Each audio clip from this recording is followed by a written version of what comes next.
चलो तो આપણે છેલ્લે પહેલા ચેપ્ટરની અંદર કુદરતમાં પ્રવર્તા મૂળભૂત બળોની વાત કરી હતી। તો આપણે કીધું હતું કે કુદરતમાં પ્રવર્તા મૂળભૂત બળો 4 પ્રકારના છે।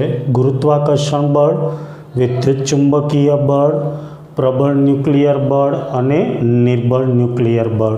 જેમાંથી આપણે ગુરુત્વાકર્ષણ બળ અને વિદ્યુત ચુંબકીય બળ જોઈ ગયા છીએ। આજે પ્રબળ ન્યુક્લિયર બળ જોવું। જુઓ, પ્રબળ ન્યુક્લિયર બળ જોઈએ એ પહેલાં આપણને પરમાણુ રચના છે એ ખબર છે કે અંદરના ભાગની અંદર પ્રોટોન અને ન્યુટ્રોન આવેલા હોય અને એની બહારની કક્ષામાં ઇલેક્ટ્રોન ભ્રમણ કરતો હોય છે, જેની આપણે વાત કરેલી।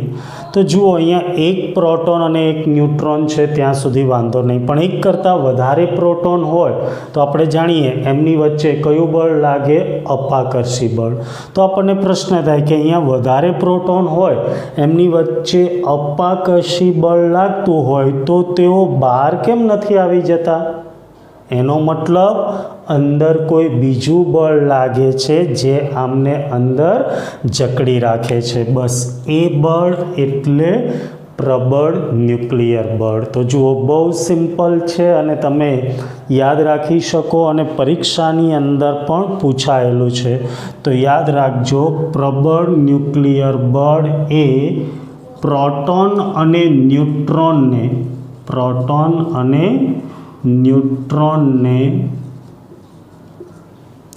ન્યુક્લિયસમાં જકડી રાખનારું બળ છે। ન્યુક્લિયસમાં જકડી રાખનારું બળ છે।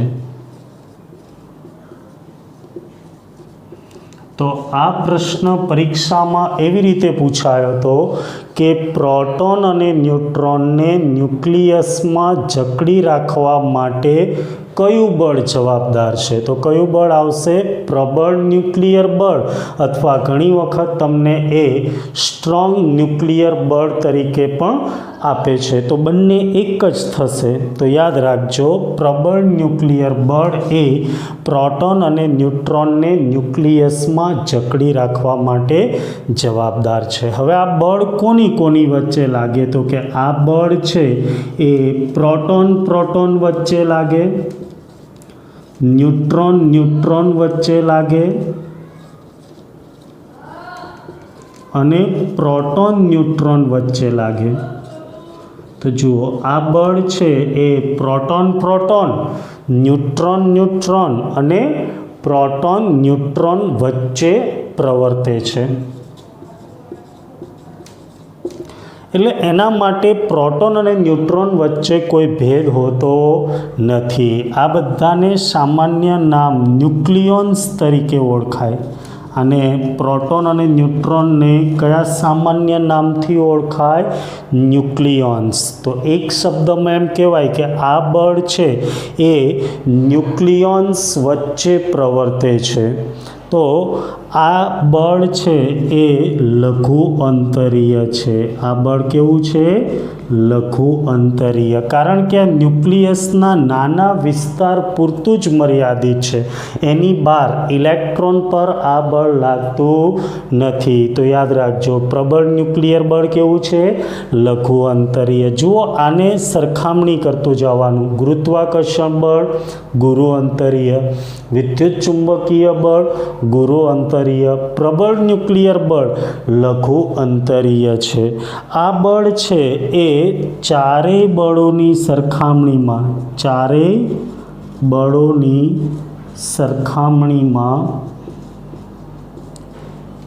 સૌથી પ્રબળ બળ છે। તો દેખો, અહીંથી પણ તમારો પ્રશ્ન બને છે, કુદરતમાં પ્રવર્તા મૂળભૂત બળોમાં સૌથી પ્રબળ બળ કયું છે? તો જવાબ શું આવશે? પ્રબળ ન્યુક્લિયર બળ અથવા સ્ટ્રોંગ ન્યુક્લિયર બળ। હવે આ બળ જે છે એ આપણે જે વિદ્યુત ચુંબકીય બળ ભણી ગયા એ વિદ્યુત ચુંબકીય બળ કરતાં 100 ગણું વધારે છે। તો આ પણ પ્રશ્ન પૂછી શકે કે ભાઈ પ્રબળ ન્યુક્લિયર બળ અથવા તો સ્ટ્રોંગ ન્યુક્લિયર બળ વિદ્યુત ચુંબકીય બળ કરતાં ખાલી જગ્યા ગણું વધારે છે, તો કેટલા ગણું આવશે? 100 ગણું. હવે જુઓ, વિદ્યુત બળ છે એ ગુરુત્વાકર્ષી બળ કરતાં કેટલા ગણું વધારે છે? આપણે આગળના વિડીયોમાં વાત કરી હતી 10⁻36. એટલે જો ઘણા સાહેબો એવું પણ પૂછી નાખે કે ભાઈ પ્રબળ ન્યુક્લિયર બળ એ ગુરુત્વાકર્ષણ બળ કરતાં ખાલી જગ્યા ગણું વધારે છે. તો જુઓ, વિદ્યુત ચુંબકીય બળ છે એ ગુરુત્વાકર્ષણ બળ કરતાં કેટલું? 10⁻36.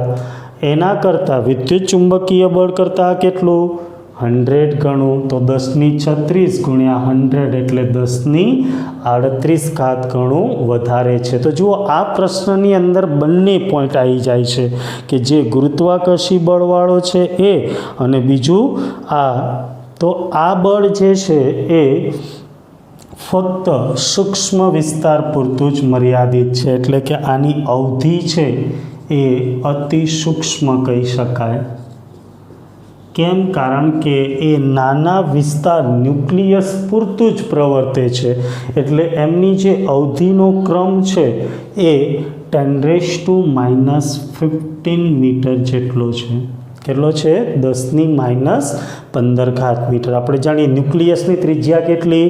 10⁻14 મીટર. તો આ એના કરતાં પણ નાનું, એના 10મા ભાગનું 10⁻15 મીટર. જુઓ, આ બળ છે એને પહેલાં જે પ્રાથમિક કણો છે પ્રોટોન, ન્યુટ્રોન, એના અનુસંધાને લેવામાં આવતું. હાલ આધુનિક સંશોધન અનુસાર પ્રોટોન અને ન્યુટ્રોન છે એ ક્વાર્ક્સના બનેલા છે. શેના બનેલા છે? ક્વાર્ક્સના. યાદ રાખજો, પ્રોટોન અને ન્યુટ્રોન એ ક્વાર્ક્સના બનેલા છે. દરેક 3 ક્વાર્ક્સ ધરાવે, એટલે કે પ્રોટોનમાં પણ 3 હોય છે, ન્યુટ્રોનમાં પણ 3 હોય છે. કયા હોય છે? ક્વાર્ક્સના પ્રકાર કયા છે જેના વિશે હું તમને 12માના પહેલા ચેપ્ટરમાં શીખવાડીશ. પણ એટલા માટે આ બળને ક્વાર્ક્સ ફોર્સ તરીકે પણ ઓળખવામાં આવે છે. જુઓ, નામ બોલવામાં બી મજા આવે. શું કહેવાય? ક્વાર્ક્સ ફોર્સ એટલે બળ. તો આ થઈ ગયું પ્રબળ ન્યુક્લિયર બળ. જો 2 માર્ક્સમાં પૂછે તો આમાંથી તમે કોઈ સારા 5-6 પોઈન્ટ લખી શકો. બરાબર છે? તો પ્રબળ ન્યુક્લિયર બળ પૂરું કરી અને આપણે નેક્સ્ટ એટલે કે ચોથું બળ. તો જુઓ, ચોથું બળ કયું હતું? કુદરતમાં પ્રવર્તતા મૂળભૂત બળો કેટલા છે? 4. એક ગુરુત્વાકર્ષણ બળ, બીજું વિદ્યુત ચુંબકીય બળ, ત્રીજું પ્રબળ ન્યુક્લિયર બળ અને ચોથું નિર્બળ ન્યુક્લિયર બળ, જેને બીજું વીક ન્યુક્લિયર બળ પણ કહેવાય. બરાબર છે?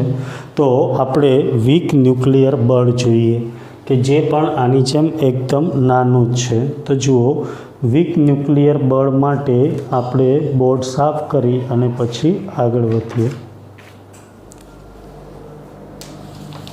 આને જવા દઉં છું. બરાબર ને?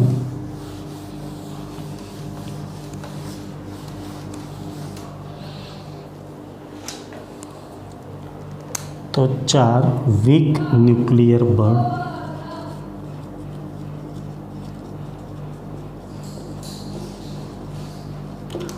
આ બળ ન્યુક્લિયસમાંથી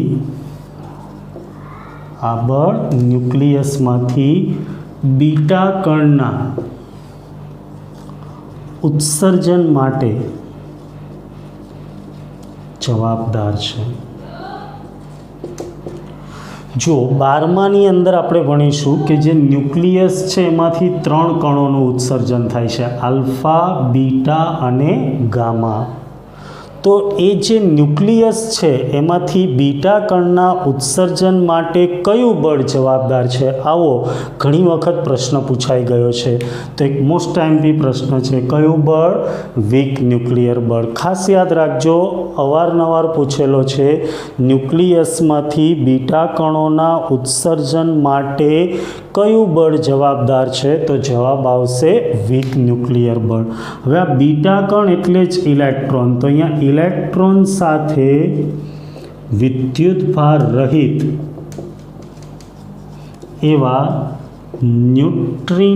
ન્યુટ્રોન નહીં, યાદ રાખજો, ન્યુટ્રિનો કણોનું પણ ઉત્સર્જન થાય છે. તો આ પણ પ્રશ્ન પૂછે છે કે બીટા કણના ઉત્સર્જન દરમિયાન વિદ્યુતભાર રહિત એવા કયા કણોનું ઉત્સર્જન થાય છે? તો જવાબ શું આવશે? ન્યુટ્રિનો કણો. ભાઈ ન્યુટ્રોન નહીં. હવે જુઓ, સ્ટ્રોંગ ન્યુક્લિયર બળની જેમ આ બળ પણ લઘુ અંતરીય છે. આ બળ કેવું છે? લઘુ અંતરીય. કારણ કે ન્યુક્લિયસના નાના વિસ્તાર પૂરતું જ પ્રવર્તે છે. એટલે આ બળ છે એ પણ લઘુ અંતરીય છે. આ બળ છે એની અવધિ પણ કેવી છે? અતિ સૂક્ષ્મ. એટલે એમ કહી શકો 10⁻16 મીટર. જુઓ, ન્યુક્લિયસની ત્રિજ્યા 10⁻14 મીટર, આની અવધિ 10⁻15 મીટર અને આની અવધિ 10⁻16 મીટર. તો યાદ રહી જાય ને, 14, 15, 16. બહુ સિમ્પલ છે, બરાબર છે. હવે જુઓ, આ બળ છે એની બાકીના બળો સાથે સરખામણી કરીએ તો ગુરુત્વાકર્ષી બળ છે, ગુરુત્વાકર્ષી બળ કરતાં વધારે, આનું જે મૂલ્ય છે ગુરુત્વાકર્ષી બળ કરતાં વધારે, જ્યારે પ્રબળ ન્યુક્લિયર બળ અને વિદ્યુત ચુંબકીય બળ કરતાં ઓછું. તો તમે વિચારી શકો, સૌથી પ્રબળ કોણ? તો કે નામ જ છે પ્રબળ ન્યુક્લિયર બળ. એના પછી વિદ્યુત ચુંબકીય બળ, એના પછી ગુરુત્વાકર્ષી બળ અને નિર્બળ ન્યુક્લિયર બળ અને સૌથી છેલ્લે ગુરુત્વાકર્ષી બળ. જો આને અંગ્રેજીમાં શબ્દ આપીએ તો આને ગ્રેવિટેશનલ ફોર્સ ઉપરથી આપણે જી કહી દઈએ.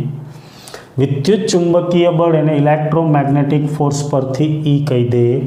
વીક ન્યુક્લિયર બળ એટલે ડબલ્યુ અને સ્ટ્રોંગ ન્યુક્લિયર બળ છે એને એન કહેવામાં આવે છે, અથવા તો એસ પણ કહી શકાય. સ્ટ્રોંગ ન્યુક્લિયર બળ જે પણ સંજ્ઞા વાપરો એ. તો આને જો આપણે ક્રમમાં ગોઠવીએ તો એમ કહી શકાય કે સૌથી મોટું એન,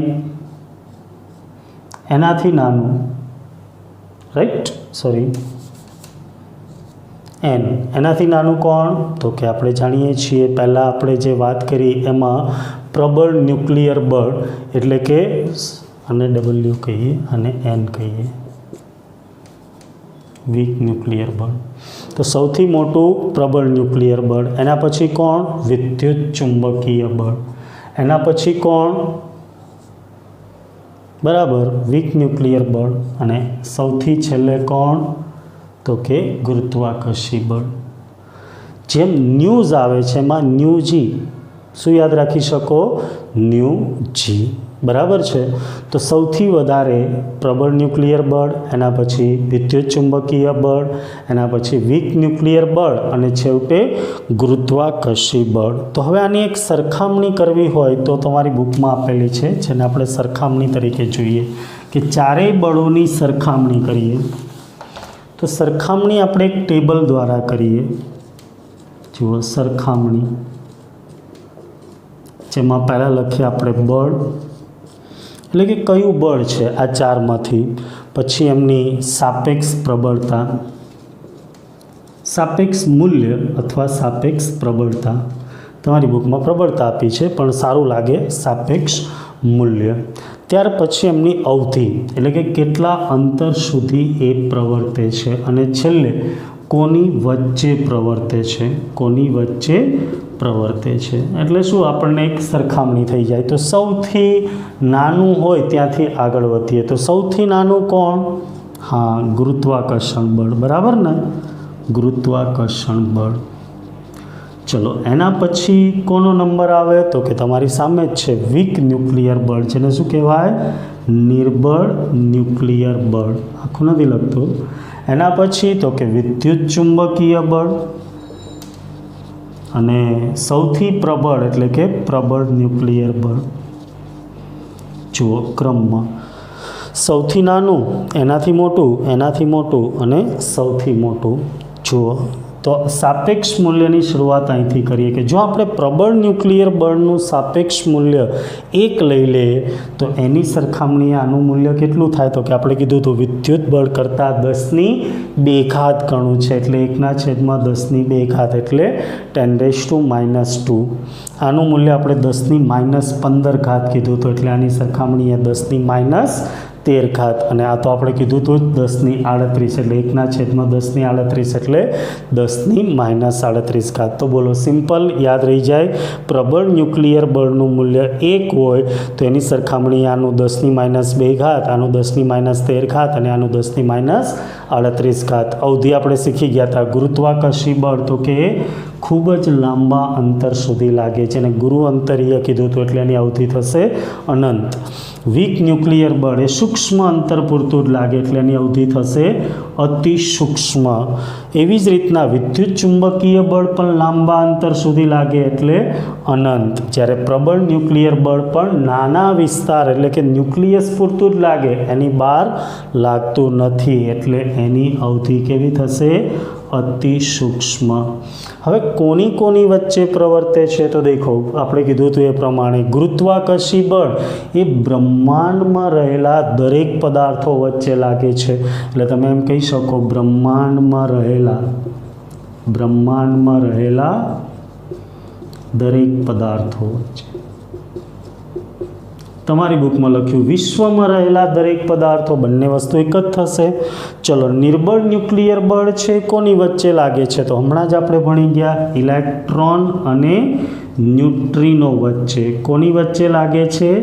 ઇલેક્ટ્રોન અને ન્યુટ્રિનો વચ્ચે. વિદ્યુત ચુંબકીય બળ કોની વચ્ચે પ્રવર્તે તો આપણે કીધું હતું ફક્ત વિદ્યુત ભારિત કણો વચ્ચે જ પ્રવર્તે છે.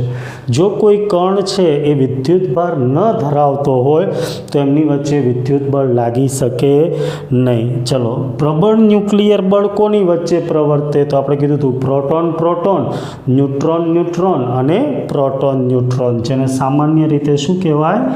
ન્યુક્લિયોન્સ વચ્ચે પ્રવર્તે છે. કોની વચ્ચે? ન્યુક્લિયોન્સ વચ્ચે પ્રવર્તે છે. તો હવે આપણે એક છેલ્લો વિડીયો આવશે જેની અંદર બળનો એકીકી તરફનો પ્રયાસ અને સંરક્ષણ પાછળનું કારણ અને સંરક્ષણના નિયમો જોઈશું. તો આટલું 2 વખત લખી અને તૈયાર કરી દેજો. નેક્સ્ટ વિડીયો સાથે આપણે ફરીથી મળીશું.